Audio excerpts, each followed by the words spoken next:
Hello friends, welcome to my channel. आज मैं आप लोगों को एक बहुत ही महत्वपूर्ण समाचार देने वाला हूं, खास करके वैसे अभ्यर्थी जो 11-12 के अभ्यर्थी हैं और TRE 3 में अप्लाई किए हुए हैं। उन लोगों के लिए एक बहुत ही गुड न्यूज आ रहा है, इसलिए कि इसमें बैकलॉग वैकेंसीज को ऐड किया गया है। और सबसे महत्वपूर्ण बात है कि जो SLP दायर किया गया था सर्वोच्च न्यायालय में, उससे जो ये प्रभावित भी होने पर जो है, ये चूंकि वो पहले 65% आरक्षण के आधार पर सीटों का डिस्ट्रीब्यूशन किया गया था, लेकिन वर्तमान में ये 50% आरक्षण के आधार पर ये डिस्ट्रीब्यूशन किया गया है। तो जो भी सुप्रीम कोर्ट का डिसीजन होगा उससे ये प्रभावित होगा। चलिए दोस्तों, आपको पूरी खबर मैं बता रहा हूँ, पूरी बातें क्या है, इसमें कौन कौन सी महत्वपूर्ण सीटें ऐड की गई है, वो मैं आप लोगों को पूरा डिटेल्स बताऊंगा। वीडियो को शुरू से अंत तक देखिएगा, निश्चित रूप से आपकी जानकारी कंप्लीट होगी। दोस्तों चलिए स्टार्ट करते हैं। शिक्षा विभाग एवं अनुसूचित जाति एवं अनुसूचित जनजाति कल्याण विभाग बिहार सरकार के अंतर्गत विद्यालय अध्यापक के पदों पर नियुक्ति हेतु आयोग द्वारा दिनांक 7/2/2024 एवं 23/2/2024 को विज्ञापन संख्या 22/2024 का प्रकाशन किया गया था। CWJC नंबर 16/760/2023 गौरव कुमार एवं अन्य बनाम बिहार सरकार एवं अन्य तथा संबद्ध अन्य मामलों में दिनांक 20/6/2024 को पारित आदेश के विरुद्ध बिहार सरकार द्वारा माननीय सर्वोच्च न्यायालय नई दिल्ली में SLP दायर किए गए हैं।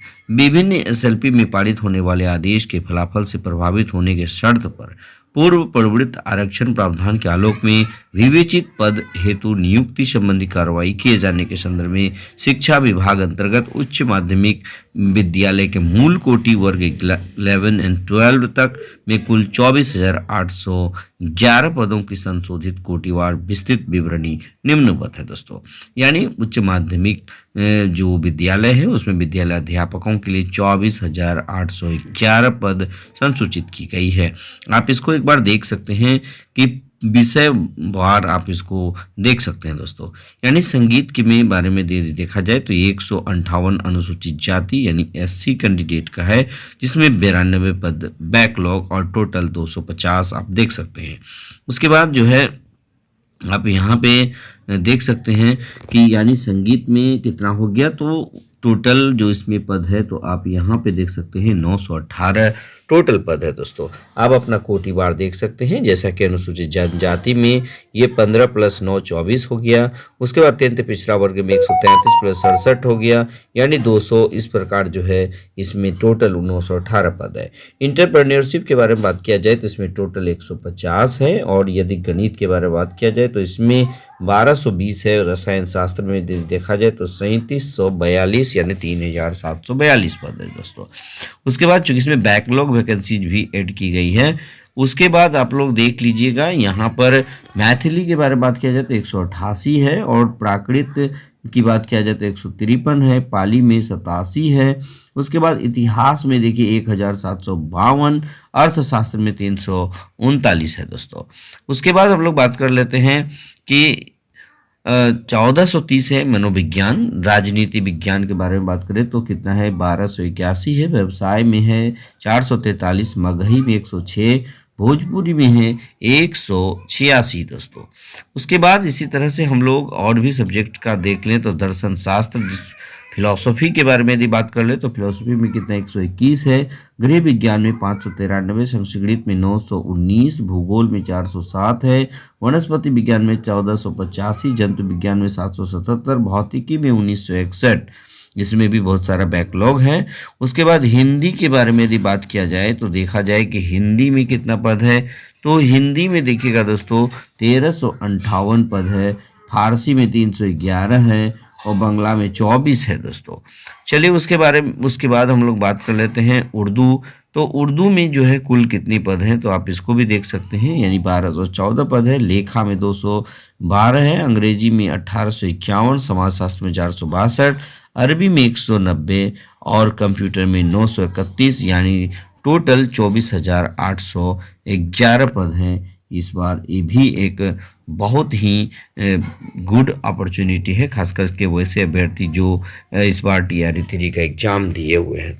और ये एक गोल्डन अपॉर्चुनिटी, इसका फ़ायदा निश्चित रूप से आप लोगों को मिलेगा। 24,811 पद, बहुत अधिक पद होता है दोस्तों। और ये सिर्फ ये सबसे आश्चर्य है कि सिंगल फेज एग्जाम है, यानी सिंगल। निश्चित रूप से मैं आप आने वाले समय में आपको बता दूं कि ये सिंगल होने वाला नहीं है, पीटी मेंस निश्चित रूप से होगा इस बार। यानी टीआरडी 1, टीआरडी 2 और टीआरडी 3 में जिनका भी सिलेक्शन हो जाता है वो लक्की होंगे। हो सकता है टीआरडी 4 में भी ये पीटी और मेंस हो जाए। तो आप लोग यदि परफॉर्म किए हैं, जिनका भी नंबर खास करके जो है इसमें मैं आपको बता दूं कि 60 से 65 के बीच जिनका भी नंबर है उनका सिलेक्शन होना तय है दोस्तों। यानी मैं कट ऑफ से रिलेटेड भी वीडियो ऑलरेडी बना रखा हूँ, यदि आप नहीं देखे हैं तो आप ज़रूर जाकर के देख लीजिएगा।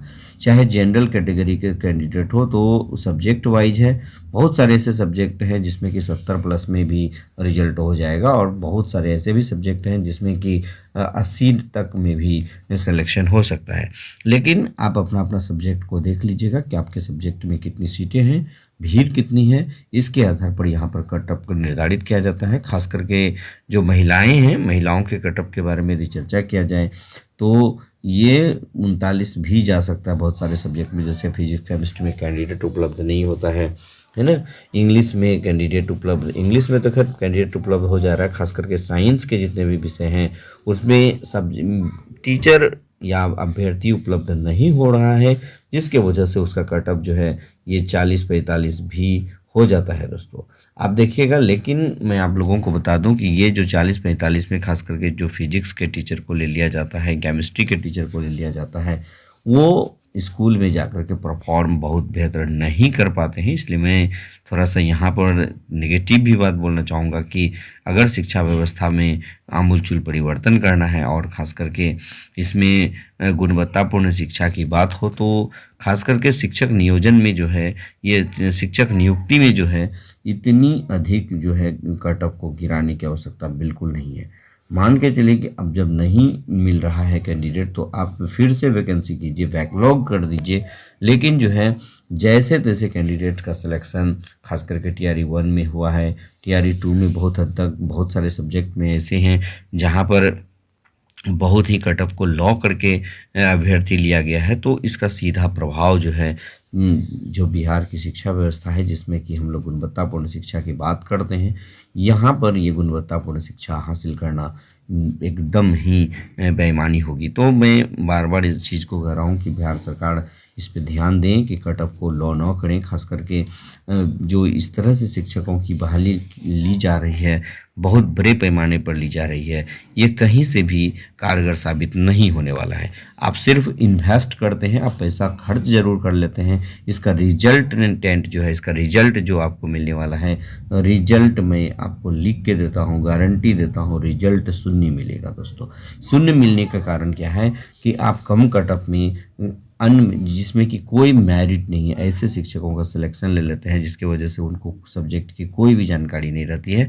तो इसके वजह से शिक्षा व्यवस्था में सुधार की कोई कल्पना नहीं की जा सकती है, सुधारात्मक कोई भी पहल नहीं होगा दोस्तों। तो खास करके शिक्षकों की भर्ती के लिए पीटी मेंस ले, इंटरव्यू ले, लेकिन इसमें लेवल 9 में खास करके जो है ये 11-12 के टीचर को लेवल 9 to 11 है ना, इस लेवल में बहाली की जानी चाहिए। चाहे वो पीटी मेंस इंटरव्यू लीजिए और क्वालिटी वाले टीचरों का सिलेक्शन होना चाहिए दोस्तों। लेकिन वर्तमान में मैं आपको बता दूं कि 60% भी टीचर क्वालिटी वाले नहीं है। यानी कि यहाँ पर क्वांटिटी होता है, क्वालिटी नहीं होती है दोस्तों। यानी कि इसमें आपको मैं गारंटी के साथ कहता हूँ, क्वालिटी है ना, क्वालिटी वाले टीचर का अभाव है, यहाँ क्वांटिटी मिल जा रहा है, क्वांटिटी मिल जा रहा है दोस्तों। ये सबसे दुखद बात है। ये बिहार की शिक्षा व्यवस्था को वर्स्ट बनाने में अहम रोल अदा करेंगे। तो यदि इस बात से आप लोग सहमत हैं तो निश्चित रूप से कमेंट कीजिएगा कि मैं कितना सही बोल रहा हूँ। टीआरई 1, टीआरई 2 और टीआरई 3 में जो खास करके +2 के टीचर बहाल हो रहे हैं, तो मैं नहीं समझता हूँ कि 60% लोग भी क्वालिटी वाले हैं, क्योंकि जिसका प्राइमरी में सिलेक्शन नहीं होता है, मिडिल में सिलेक्शन नहीं होता है, उनका सिलेक्शन +2 में हो जाता है दोस्तों। हाई स्कूल में भी सिलेक्शन नहीं होता, उनका सिलेक्शन +2 में जाकर हो जाता है। तो ये एक प्रकार की विडंबना ही हम लोग कह सकते हैं। तो बस आज के वीडियो में इतना ही। धन्यवाद।